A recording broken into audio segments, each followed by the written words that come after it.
Good afternoon, everybody. We'll get going here in a moment. We're just going to give folks another minute or two to join, and then we'll get started.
Hello, everybody we have people trickling in, and we're just going to give it one more minute to allow folks to join, and then we'll get started.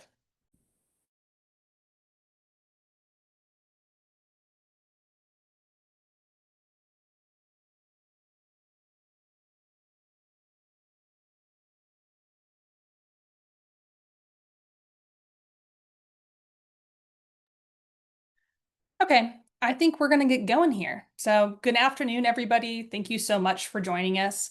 Today, we're coming together to discuss the improvements in river and community health that we're seeing 1 year after the completion of Klamath Dam removal. Being lucky enough to watch the whole process myself, it's pretty mind-boggling to think that we're already a year out from this momentous project. If we could just go ahead and go to the next slide, we'll get started here.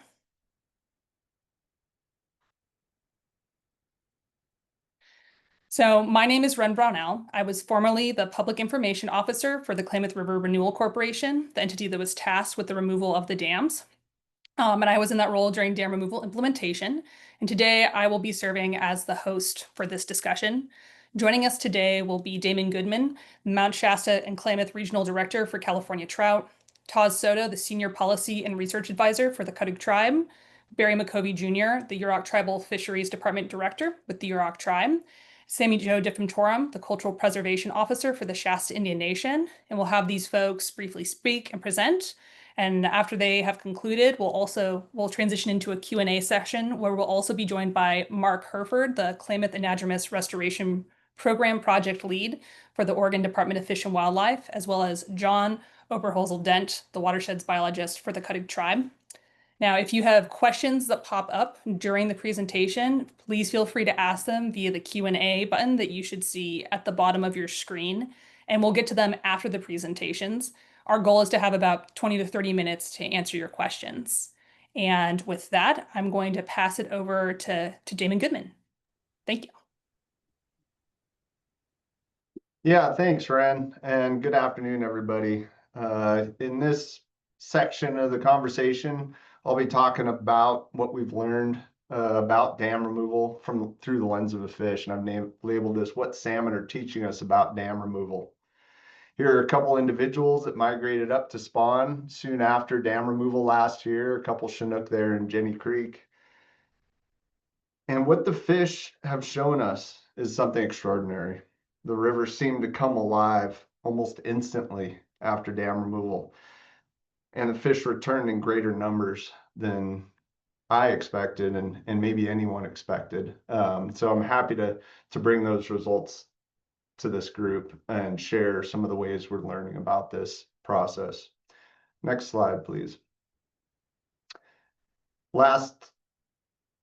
This week, I was floating the Klamath through Iron Gate Reservoir, and it wasn't just last year, this year too. There's just fish jumping all over the place, bald eagles, other wildlife, all throughout what was a reservoir and is now a river. Now, in tracking an issue like fish repopulation after a major dam removal is more than one individual or one organization can take on. And so what we've really done here in the Klamath is build a community around science and monitoring of this dam removal effort. And Here's some of the organizations and individuals that have been associated with this effort, and I'm just the spokesperson for all of their work. And one thing I'll say is that there's strength in these organizations, but a lot of this comes from the hard work of individuals that are dedicated to this and coming together around one common goal, which is to learn from salmon and other anadromous fish and this ecosystem as it recovers after dam removal.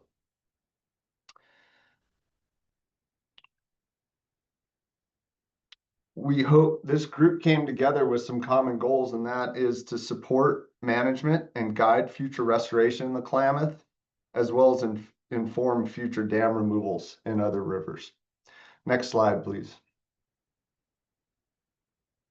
Let's orient ourselves in the Klamath River here. They're at Iron Gate Dam site, that X at the bottom. One thing before I get into this, the X's are dams that were removed as part of the dam removal effort over the last couple of years. And the circles are dams that remain in place and have fishways on them. Iron Gate Dam site is about 190 miles from the Pacific Ocean. And then up there at Link Dam, we're about 43 miles upstream of Iron Gate. So these rivers that are labeled on here are primary anadromous streams that come into the Klamath in that reach. Next slide.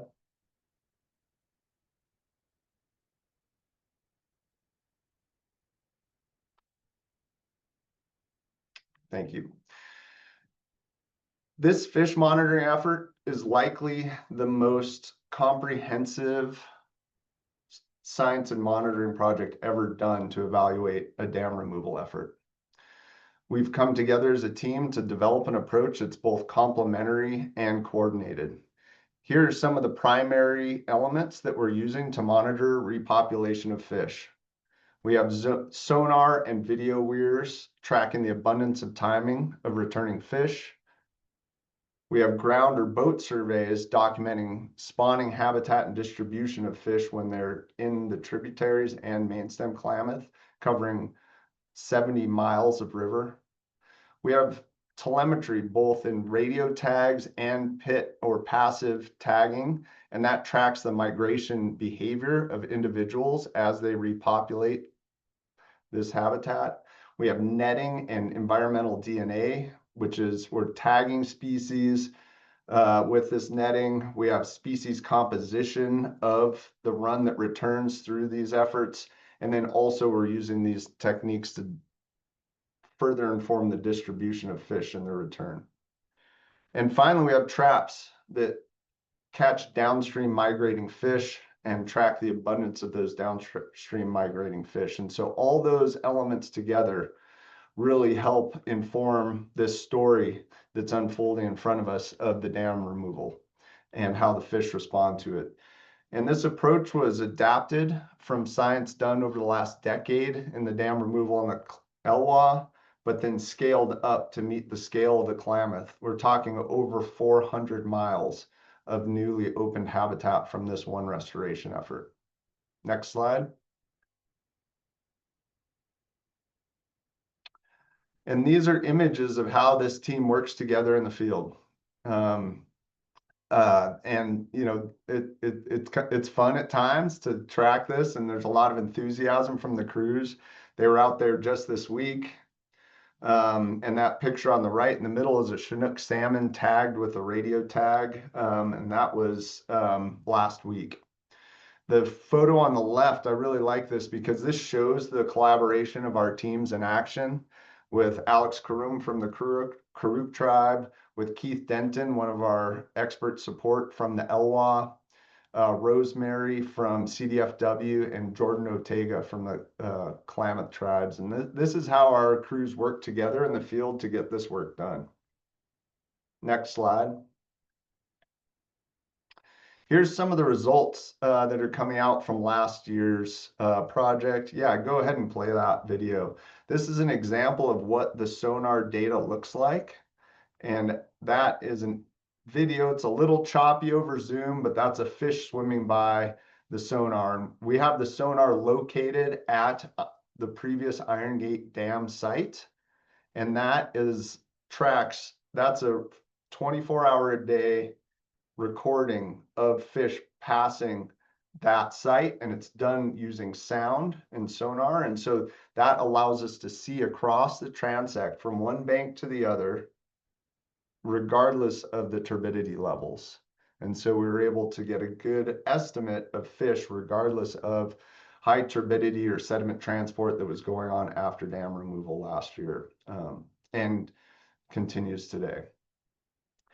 We were able to run that sonar from the beginning of October through December 28th last year, and these results here are from that data. We were able to use proximal monitoring sites to inform species-specific estimates of species composition of those sonar targets. And we estimated 7,700 Chinook passing that site between October and December 28th, with a max passage rate of 588 fish per day. Now, if you take that down to a per hour rate, we're talking about around 25 fish an hour passing the site on that day of October 21st. Chinook salmon made up roughly 96% of the fish passage events we saw go by that site. Next slide, please. We've also learned a lot about the distribution of fish over the last year. I'll note the first fish that passed Iron Gate Dam was likely a Pacific lamprey. They were observed climbing up the tube as the dam was being drawn down. So I'd just like to note that. But we detected fish in the sonar within the first week of dam removal. Within a couple weeks, they were all the way into Oregon spawning. And so this immediacy of response was, again, something that was faster than I ever expected, and I think faster than most expected. We saw fish return to all anadromous streams within all of the streams that we expected anadromy to happen in. Fish showed up within the first year. In Keno Dam, fish were seen in the fish ladder last year in October and November. And then more rigorous monitoring this year videotaped them passing out of the top. I added this fish at the top. This data is coming out so fast, it's hard to keep up with the new findings. But last week, a fish was observed fish were observed at Link River Dam and passing that ladder, and we'll see that next. In fact, it was earlier this week, not last week. Sorry about that, Mark. So this is a slide representing some of the more recent information coming from ODFW and Bureau of Reclamation from their monitoring at the fishways. So can we play that video?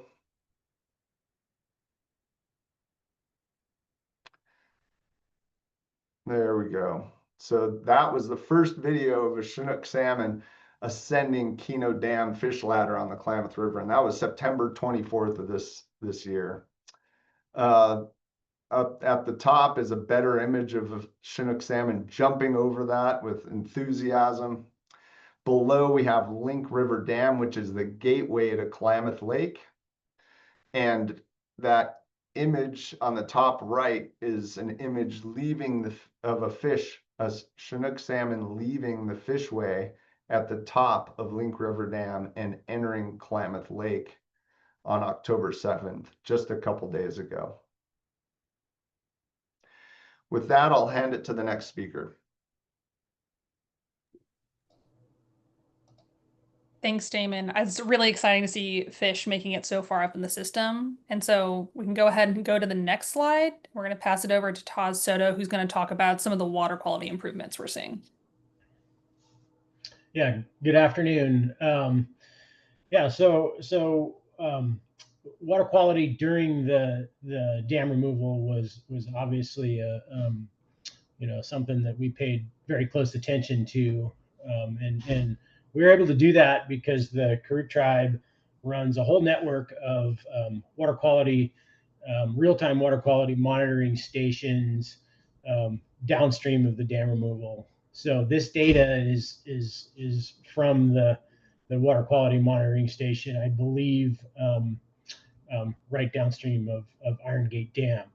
So when the initial drawdown occurred, we expected to see really high turbidity from all that sediment that had been trapped in the reservoirs for over the past 100 years.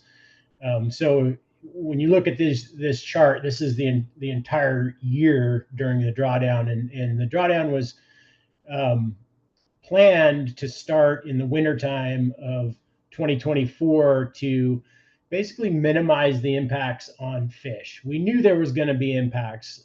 So the drawdown was really planned during the time of year when there's the fewest amount of fish in the system and when high sediment loads and high turbidity naturally occurs. So if you look at this chart, you'll see in late January, the top chart, you see these really high peaks in turbidity, and that's a direct result from the initial drawdown. And then you also see on the bottom chart the reaction in dissolved oxygen. So we did um, expect to see poor water quality, and we did see poor water quality. One of the things that you do notice on this chart, though, is you see these high peaks, but then you see a relatively quick recovery. So during the drawdown, we kind of prepared for the worst and hoped for the best, and so the way it worked out was we did see really high turbidity levels, and we did see these DO sags, but they were pretty short lived. Um, and then when you move through the year, as drawdown occurred and dam removal was occurring, you get to the fall where you look at like the September, and that's when the cofferdams were removed, and that was the final step in the dam removal, or these cofferdams, and there were sediments trapped behind the cofferdams. And this was a period where we did expect to see another pulse of sediment, and we did. We saw um, in September when the cofferdam was breached at Iron Gate, we saw a pretty large spike in turbidity, and then we saw followed up with a dip in dissolved oxygen. This was a period where there was luckily really close communication between the teams that were actually working on the ground doing the actual removal of the cofferdams and the managers that were looking at data like this, saying, "Hey, we're seeing pretty high turbidity. We're starting to see low dissolved oxygen. Maybe slow it down for a day or so." Our main concern is we had fall Chinook further downriver, and we really didn't want to have, we were trying to avoid a large scale fish kill with adult Chinook related to our actions. And we didn't see um, a, a fish kill. And thankfully, it all worked out in a positive way. So go ahead and move on to the next slide. So kind of looking at the same data, but from more of a dissolved oxygen lens. If you look at the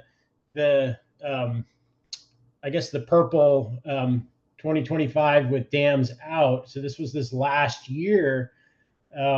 We really had pretty good conditions for dissolved oxygen. In fact, we didn't uh, fall below the California water quality standard, which is that solid black line that goes across. So in years past, with the dams in there was pretty routine um, violations of that water quality standard with the dams in. But with this past year, with the dams out, the late summer and fall dissolved oxygen didn't dip below those California water quality standards. So that was a really encouraging thing. So it just shows that water quality is improved after the dam removal. Go ahead and move to the next slide. So another big part of the story as far as water quality is water temperature. The dams were these large bodies of water that collected heat over the summer. So in the fall and late summer, when temperatures would normally be cooling off, you get shorter days, longer nights, the sun's starting to set lower in the horizon. A normal river would cool off. But with those reservoirs in place, they were kind of like heat batteries, basically. So they would keep the late summer and fall temperatures higher than normal, and that has a profound effect on Chinook salmon that are migrating into the river at that time. So if you look at this chart here, you start to see that the blue and the purple, which are water temperature without dams, you start to see them dipping down pretty low. So in fact, we were seeing water temperatures, low water temperatures of like less than 15 C in late September, which is great. That gives fish an opportunity to migrate. It helps with their body condition, their health. Salmon evolved to migrate when water temperatures are cool. So when the dams are in place, you had this lag effect where the temperatures were remaining warm during the migration. And so with the dams gone, we're seeing our water temperatures during that late summer, fall period, they're a lot cooler now. So that allows fish to migrate faster. They don't burn as much fat. And they're in relative good condition. And Damon showed those photos of those fish going through Link and Keno. And those fish look pretty good. They really do. So I'm really excited about that. And that was something that we expected, but it's actually turned out to be a lot better than we expected. Go ahead and do the next slide. So this is just zooming in on that August through kind of November period, and you look at the gray line there. That's just your average daily temperature from 2001 all the way through 2023 with dams in place, and you see that line is above what we've seen as far as our average for the last 2 years with dams out. So this just kind of is just a zoom in on what those water temperatures really look like, and I can't say enough how important this is for fish health and the salmon migration. Go ahead and move to the next slide. So aside from the turbidity and the dissolved oxygen and the temperature, there were other issues with water quality when dams are in, and I drug these photos out. The photo on the left side is of Iron Gate Reservoir before it was removed, and you see that kind of neon green. That's harmful algae that causes a chemical called microcystin, which is toxic to occur. So we had these really large blooms when the reservoirs were in, and it was those are conditions that are dangerous for people to swim. Your dogs, if they're down by the reservoirs, you don't want pets drinking that stuff. So, and then the photo on the left or the far right, excuse me, is just the same vantage point with dams out, and you can see it's a river, and there's there's flowers growing there, and I just like that photo because it just kind of just illustrates the difference. But anyway, let's move on to the next slide. So this is actually the microcystin levels in the Klamath River below Iron Gate. And so microcystin is the toxic chemical that's caused from the harmful algae. So you look at the top illustration there, and there were a lot of a good chunk of time between July and October. We were in this kind of cautionary level, which is the orange, and then there were some periods where we're actually in the warning level, which is so there 43% of the time we were seriously concerned about the toxic algae, and then there were even worse periods, but this was a pretty routine event that happened while the dams were in place. So the last 2 years, and this is in the river below the dam sites. You look at the bottom illustration there, and it really shows basically very little detection of the microcystin. There are a little bit of time where low levels were detected, but 82% of the time it wasn't even detectable. That's a really good thing for not only fish health, but for human health and human safety. So we saw a dramatic decrease in the microcystins levels below Iron Gate. So with that, I'm going to pass it on to the next presenter.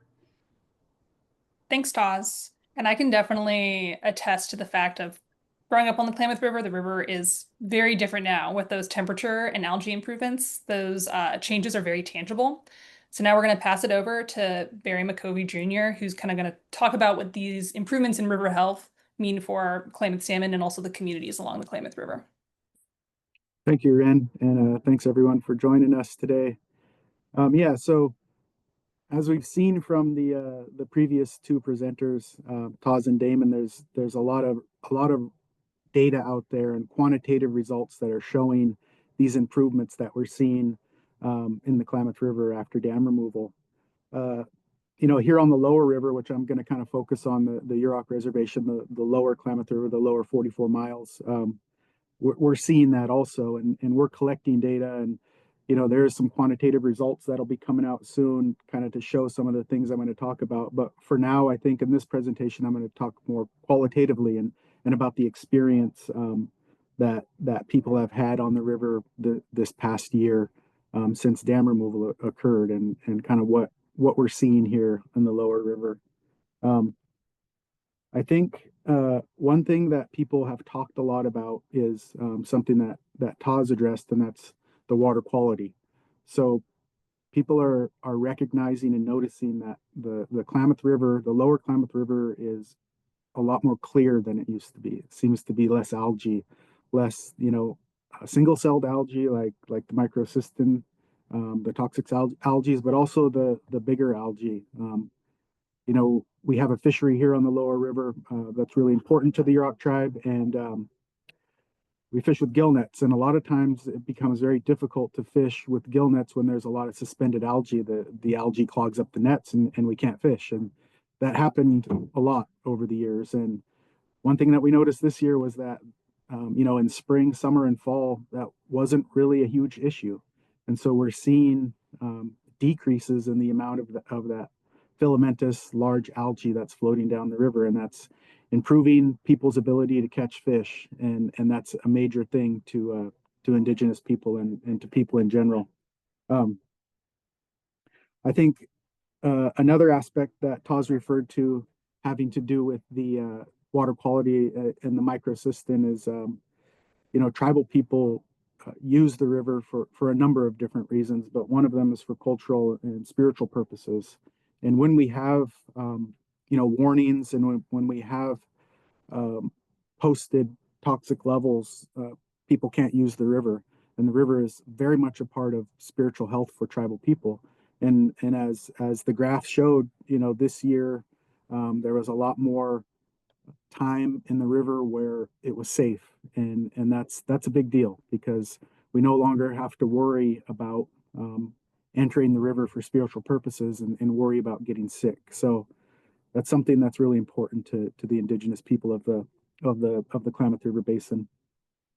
I also mentioned, the fish, and this goes back to kind of what Damon was talking about, and some of the data that's coming from the Klamath tribes and the Oregon Department of Fish and Wildlife. And we're seeing these fish go further and further up the river and go to places where they haven't been in over 100 years. And that's a long journey, and we see those fish as they're entering the river here, 190 miles away from where Iron Gate was. So something that we noticed this last year is that the fall run of Chinook seemed to enter the river a little earlier than normal, and we've heard that historically that's when they entered in early August and early to mid August. And so we were seeing that this year. We were seeing a lot of fish enter the river in early August, and those fish were robust. They were we call them footballs. They were shaped like a football. They had a lot of fat on them, and they were really, really healthy, really good looking fish. And I can't help but think that early entry and that robust kind of body is very helpful when a fish has to migrate a long way. And as we learn more, as we study, as we take more data, as we do more research, we'll start to figure these things out. Like if that is in fact the case, and if these things are happening, and it's not just us out here making these observations. But I'm pretty sure that we're seeing a change in the Klamath River, and it's been pretty amazing. I think just being out there in the community and talking to tribal fishermen, tribal members, sport fishermen, the community at large, that there's this feeling that the river just feels different. It feels stronger, it feels cleaner. It's been everyone who's been out there has had a bit of a different experience this summer and fall, and that experience has been a positive one. So we're making progress. I would note, the Klamath River is still in that process of healing from those dams, and the scars are still fresh. But the progress that we've made in just 1 year is pretty incredible, and it's very it provides us with a lot of hope for the future. We can, if we're seeing these changes happen in 1 year, what is the river gonna look like in 5 years? What is the river gonna look like in 10 years? And it's humbling, and it's an honor to be a part of this process and to be able to help kind of document how all these things are happening as we move into the future, and we move towards the ultimate goal, which is holistic restoration of the Klamath River ecosystem and the Klamath Basin. So thank you. Thank you, Barry. Now we're going to pass it over to Sammy Jo Diffentorum. She's the Cultural Preservation Officer for the Shasta Indian Nation. I have to admit that when I first began working on dam removal implementation, I grew up on the river myself, downriver of the dams, and I had an understanding of the impacts that the dams had downstream. And it's very easy to understand the barriers that they were, the impacts that they had on tribes upstream. But I'm almost embarrassed to admit that I didn't fully comprehend the impacts that they had on the people who were almost built on top of, particularly in the Copco area. So I'll pass it over to you, Sammy Jo, to share an update as to how your community is doing. Thank you, Ren. I appreciate the comments. I appreciate everybody's comments. I learned quite a bit when I listened to the fish scientist, which is definitely not me. So we've been called the tribe the dams were built on. And it is literally true. The dams were built on our villages. So Shasta people really experienced the landscape in a unique way. Our word for the area is Kikacheki, and that's the word that describes, it's like a district, the Copco Reservoir down through Fall Creek in that area. So for us, we continually strive to find balance in the landscape and with public interests in the region. We believe that we're part of the earth and part of the water. We don't believe that we're separate from it. And my tribe in particular, many of us feel we carry a generational responsibility to the land and to the water. You know, this particular area, it holds the stories of our ancestors. And so things feel very differently to us when we're in the area. Kikacheki is a sacred landscape. It's a landscape that holds strong spiritual and cultural history. And it's a place of medicine and ceremony. Barry kind of alluded to it a little bit. Tribal people just connect with water and the land in a very unique way. When I say ceremony, that means it's a place where we prayed. We prayed for fish. We prayed for healthy, fat babies. You know, the health of people, all the things that that you would want in life. So when I first saw the landscape after the reservoir had drained, it was really stark, really barren. Nothing had grown there for, what, 100 years. And I remember and so happy, and it didn't really feel joyous to me. And I kind of thought about that for a while. And I think for us and the people like in our tribes that are up there working in the area, it's internalizing the history in a very personal way, but it's also experiencing healing at the same time. So when we heard the water coming through the canyon, and like the rocks popping because the water was hitting them for the first time in 100 years, that made me happy. That what it said to me was the water and the earth were welcoming, or the earth and the rocks were welcoming the water back. And so that meant healing. It meant the earth was starting to heal. It meant the river was starting to heal. And ultimately, our people were starting to heal. So what I'm finding really gratifying right now is watching our people implement traditional ecological knowledge and stewardship. We're very engaged in the revegetation, some of the tributary work, and monitoring cultural sites. I'm excited that the revegetation work includes our traditional plants that will be the basis of our food sovereignty program. They're also planting materials that we use for basketry, medicine and ceremony.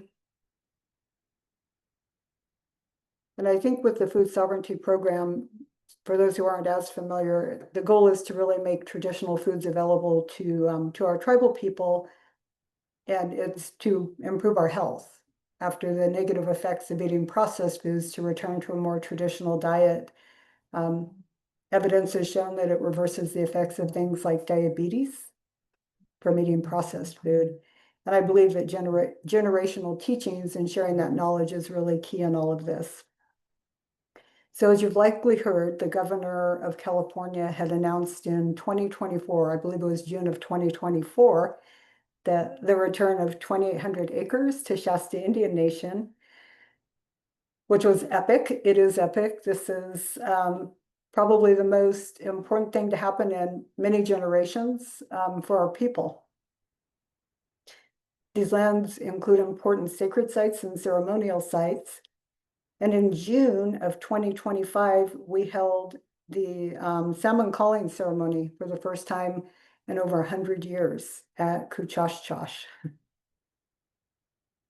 It was pretty cool.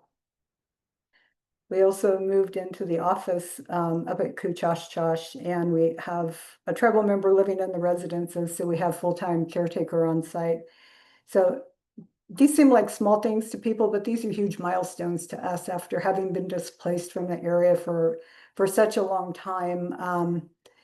it's very humbling, but it's also very rewarding to see people connecting to the area. And I think in closing, what I would like people to know is that Shastas are the first people of the area. These are our ancestral homelands. We're still here. The Kikacheki district and Kuchashchash are important cultural areas. So if you're visiting the area, please connect with us, right? Learn about us, learn about the Indigenous-led work that's happening. Other tribes are in the area doing really, really good, important work. We're thrilled to partner with them on it. And learn the story of the land from Shasta people. There's a lot of like little sound bites of things floating around out there. If it isn't from a Shasta person, it's probably not a real accurate story. Well, not as accurate as it could be. Anyway, above all, be good guests. With that, in Owuki, that's it. Thank you, Sammy Joe. And I'll add too that if folks are interested in seeing the area, that the restoration of the reservoirs is ongoing. It's still a very sensitive area, but there are 5 new recreation sites. And if you're interested, and so we ask that you stay in those areas if you want to go take a look. And you can find those on KRRC's website. So with that, we're going to transition into the Q&A session. So please use that button below to ask any questions that you may have. While people are populating some questions, Mark, I'm gonna put you on the spot a little bit because as Damon shared, fish started making it over the Link River Dam this week, which is really new and really exciting. And I know that you've been out there yourself, so I'd really love to hear your impression of going and seeing that kind of magic moment. Yeah, it's a pretty incredible thing to witness. So we have, as part of our monitoring strategy, our goal was to put a video system at the Link River Dam Fishway in collaboration with U.S. Bureau of Reclamation, who own and operate the dams, Link River and Keno. And so we originally put some video systems in both Keno and Link on September 23rd in anticipation of these salmon coming up. We did have some technical difficulties, unfortunately, at Link River Dam. But this week we were able to get that system going. And as we were on the dam, on the fish ladder itself, installing the camera, we actually captured a fish going through, or detected a fish on the video system going through the dam, which was pretty incredible. And then just observing fish right below the dam, looking for that fish ladder to get through the dam was pretty cool. Thanks, Mark. And then actually, Damon, if you would come back on camera, I do have a question for you. Somebody asked are the comparisons of the fish counts for pre and post, are there comparisons of fish counts for pre and post dam removal, or is that data that isn't ready yet? Yeah, so what we documented with that sonar is a re-expansion of the population, not necessarily an increase in fish numbers relative to dam removal. They're on a 3-year life cycle, the Chinook salmon. So it's gonna, take some time, and that may be more of a, 3 or even 10 years process where we actually see increases in abundance across the Klamath from this effort. But what we did see is these fish re-exploring, re-expanding back into their historical habitats almost immediately, and quite a few of them did. Thank you, Damon. Now I have a question for you. I'm going to pose this one to you, Barry, and then anybody else is also welcome to chime in on this. So somebody asked, this is the largest dam removal project in our country's history. What have we learned in the years since from these results, and what could help us understand the impacts of dams on rivers elsewhere? Thanks. It's just been a year, so we're still doing a lot of research and monitoring, but we've gained a lot of information on how dam removals work, and how the ecosystem responds to dam removals. And as we move through time, we'll learn more and more about those 2 pieces of this puzzle. I think what we have really learned is that this is possible, that a major landscape scale restoration project is possible. And, you know, when we start thinking about other dam removals or other large scale ecosystem restoration projects throughout the United States or throughout the world, we can look to the Klamath and say, hey, something like that is possible. We learned that at least. We can remove 4 dams. We can start work on the largest river restoration project in history. We can complete the largest dam removal project in history. I'd like to add to that. All of the water quality data that we've collected from this project shows that dam removal is safe and effective. As the other presenters alluded to, even more than we had predicted. So this is a great success story for dam removal. But I'd also like to point out that the tribe spent 25 years collecting baseline monitoring data. And so hopefully we'll be able to characterize the changes in water quality, fisheries, and aquatic ecology. Even for rivers that aren't seeing dam removals, but do have dams in them, we've learned a great deal about rivers throughout this entire process. Thanks, Barry and John. So the next one I'm going to pose to Taz Soto. So we talked a lot today about the numbers regarding fall run Chinook and coho as well. But what's the status of spring run Chinook in the basin right now?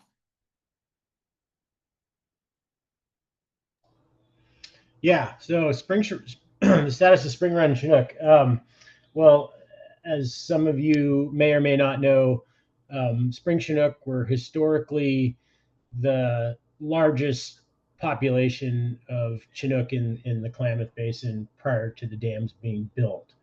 And when the dams were built, you know, somewhere around 400 miles of habitat was blocked in the upper Klamath, and that had a profound effect on spring Chinook.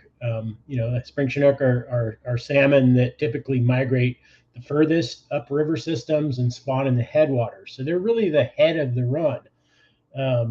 And today, the population of spring Chinook is just down to, you know, wild spring run Chinook. It's less than 1,000 fish. In fact, it's just a few hundred fish in recent counts. And the Salmon River is one of the last places where we actually have a viable population of wild spring run Chinook. There is a hatchery population on the Trinity River, but the spring Chinook population today is basically on the verge of extinction. So it's a grave concern for us, but it also, with dam removal, there's a lot of optimism that we can recover spring Chinook now that we have the headwaters of the Klamath River free for spring Chinook.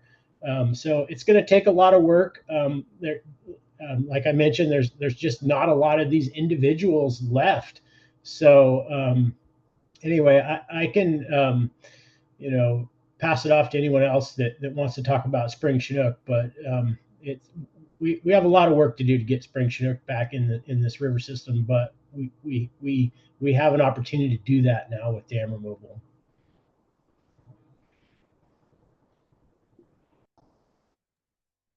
Yeah, and I can add to that. Thanks, Taz. You know, we've been working with the partners in the basin, conducting some reintroduction studies of spring run Chinook in the headwaters systems above Upper Klamath Lake, where we've been releasing tagged juvenile spring run Chinook that originated out of the Trinity River hatchery. And we've been doing that for a couple of years now, and we're seeing some promising results of those juveniles being able to leave the system, you know, navigate Upper Klamath Lake and exit the Link River and Kino dams. And so, like Todd says, there's a lot of work to do, but it's very promising that you know, reintroduction of spring run Chinook and repopulating the habitat above Upper Klamath Lake is a definite possibility. Thanks, Mark and Taz. So, another question. While the work continues, we've heard that the federal government has canceled several grants for salmon monitoring and land and waters restoration. How are you all dealing with that? And are you still able to continue work? So, Damon, I'm going to put you on the spot with that one because I know your organization was impacted.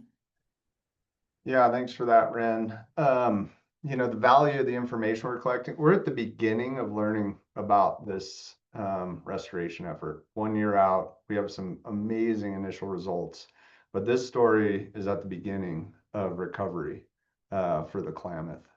And so the value of the information we're collecting improves through time. Our Klamath River monitoring work was impacted by the Department of Interior's decision to terminate Caltrout's U.S. Fish and Wildlife Service funding. This loss funding was a setback for our scientific data collection on the world's biggest restoration project. But our team is finding other ways to make it work. This data is crucial to help regulators make informed management decisions about watersheds and its fishery. While we're already seeing that the Klamath Dam removal was a success, we need consistent and accurate data to understand how much of a success this project was. And we're currently fundraising to fill the gap for that lost funding. All right. Thank you, Damon. Yeah.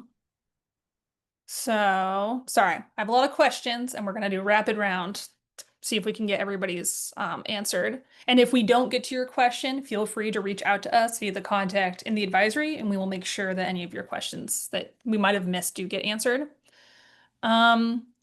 So we have this one that is, how are we seeing the dam removal affecting other animal species besides salmon? I do kind of want to open it up. I think that everybody here could probably speak to this. Barry, I know that the Yurok tribe also does invertebrate studies. Are you interested in speaking to that? Yeah, thanks. I can talk a little bit about that. So we have a project in cooperation with UC Davis and Caltrout and ODF&W where we're looking at invertebrate populations, macroinvertebrate populations in the Klamath River and some tributaries. So these are the bugs that live on the bottom of the river, and they're a really good indicator of river health. And they're also a food source for salmon and many other animals. They're kind of they're a really important part of the food web. And so we've been studying these bugs since before dam removal. So we had a good idea of what the landscape looked like as far as bugs go. And then we've been studying them during the kind of removal process and now after removal. And so, what we saw was, depending on where you were in the system, after dam removal, there was a downstream of the dams, there was a decrease in their numbers, but they quickly rebounded, which was really surprising. And then some of the coolest stuff was that I think just, a few months after the reservoirs were drawn down and the river had kind of reclaimed its old channel, we started sampling in those reservoir footprints in the kind of newly reclaimed river channel, and we were already seeing macroinvertebrates start to recolonize those areas. So it was really surprising to see how fast the ecosystem was recovering in regards to macroinvertebrates. And I would say, this is still work in progress. We're still collecting data, but within a year or so, we should have a detailed scientific report out on our findings. Thanks, Barry. Anybody else have research they want to share in that regard? I don't have research, but I'll just say anecdotally, the wildlife is loving it. The bald eagles, the ospreys, the bears, people aren't the only ones who eat salmon, right? So it goes all the way up the food chain, and we're going to see the entire ecosystem get more nutrients from those salmon that are coming upriver. Yeah, great point. Thank you, John. I'll also just chime in that that we're starting to see beavers back in Copco Valley and Beaver Creek. I was up there just a few weeks ago and observed a new den that was recently constructed. Yeah, and like John was saying, there's quite a few otters and things like that. So it's it's still early, but the animals are definitely responding. So if nobody else has anything else to add, I do have another question here. I'll just add really quickly that, the float earlier this week, we floated through what was Iron Gate, and we saw multiple bald eagles. We saw Cooper's hawk. We saw peregrine falcon. We saw river otters. We saw beavers. We saw great blue herons. And we weren't even like surveying for any of that. That was just like what was popping up. So I encourage folks to get out and float the river and witness that for yourself. Yeah. Did you have I something to one. add? Yeah. Sorry. I have No, one. go ahead. You know who else is liking it? Shasta people. I've spotted a few in the area. Just thought I'd throw that out there. All right. Thank you guys. So, are there any questions you want to find answers for as you continue to monitor the river post dam removal? Curious about what you'll be focusing research on as we're still in the early years of seeing the impacts of the dam's removal.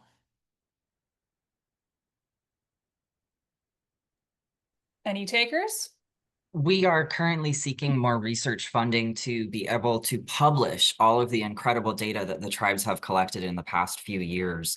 And so obviously the salmon fishery is going to be a major focus of the work moving forward, but water quality is also very important. And so we're looking at things like water temperature, dissolved oxygen levels, nutrient levels, turbidity levels. So a number of different physical water quality parameters that have implications for fish health and human health.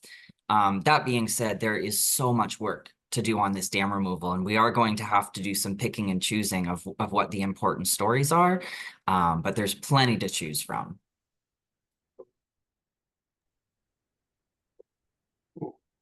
Yeah, I'll jump in here. One of the things, the spring run Chinook was brought up recently, and that's we're looking for changes in diversity of our fishes, not just the amount of fish that come back. And so we're really trying to survey for reawakening of life history strategies that have been lost, like summer run steelhead, like spring run Chinook, and there will be more. And so we're hoping to run our equipment year round in the hopes to detect those changes when they occur. In addition, we're working with artificial intelligence, folks that specialize in bringing that into the ecosystem space. And in fact, the team's upstairs right now working on development of analysis approaches that'll allow us to turn around our data processing much faster and for less money. And so that we'll be able to provide more real-time updates of salmon passage at that sonar site and provide feedback for more real-time management decision-making.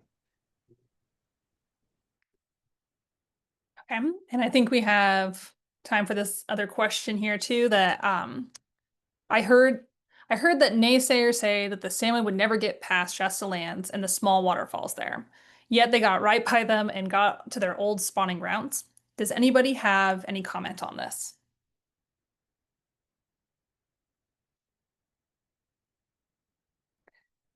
I'm happy to comment on this, is that there was a lot of misinformation that swirled around this dam removal project. The idea that there was an impassable barrier there is one of those misunderstandings.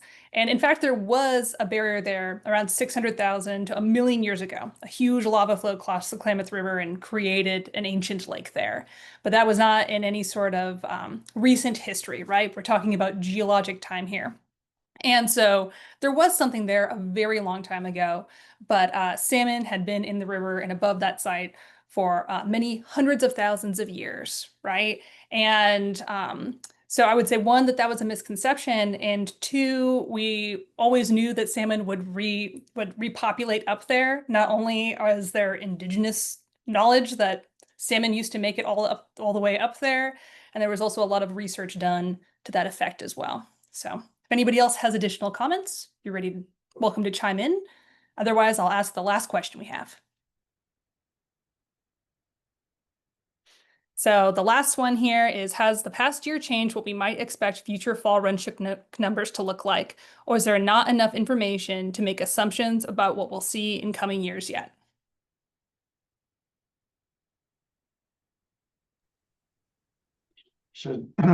Maybe I'll take a first swing at that, and then whoever else can add in. One thing we've observed this year, early reports coming back, we saw fish as early as August 6th, Chinook passing the sonar. And so or fish the size of Chinook passing the sonar as early as August 6th, which is about a month earlier than we saw last year. And I think, so we're seeing changes in the run. We've counted hundreds. There's probably thousands that have passed already this year. Our ability to predict what's going to happen this year, we're not sure yet. We're watching and seeing.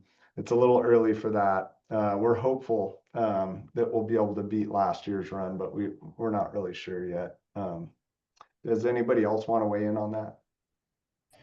I mean, I'll just weigh in with just a general comment. When the dam removal, increased the capacity of the river system, and when you increase capacity, you usually have an increase in population, but it also increased the quality too. So we saw a drastic increase in capacity, and we will see more increases in quality through time, and that's going to have an impact on the population. All right. And with that, we are actually at time. So thank you everybody for joining us. If you have any additional questions, feel free to follow up. And then we will actually, we've been recording this press conference. We're going to download it and we're going to send it out in a press release later on today. So you're free to review it. And there will be some photos and graphs in there for you to utilize as well. So thank you everybody for joining us.